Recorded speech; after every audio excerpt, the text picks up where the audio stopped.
Washed your Graco car seat and now can't reassemble it? Here's the safest way to put every piece back together.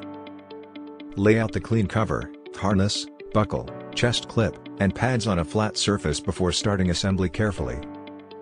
Slide the fabric cover over the plastic shell, matching every opening with the correct slots and attachment points carefully.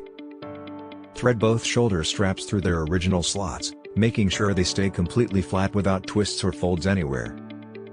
Reconnect the buckle and chest clip exactly as before, then confirm every connector clicks securely into its proper position.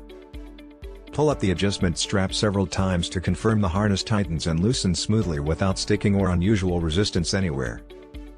Inspect every elastic loop, snap, and attachment point so the cover fits snugly and nothing shifts during everyday vehicle travel. Never replace Graco parts with aftermarket components because incorrect pieces may affect proper fit and overall safety performance. Compare your finished assembly with the instruction manual and test every buckle before installing the seat inside your vehicle.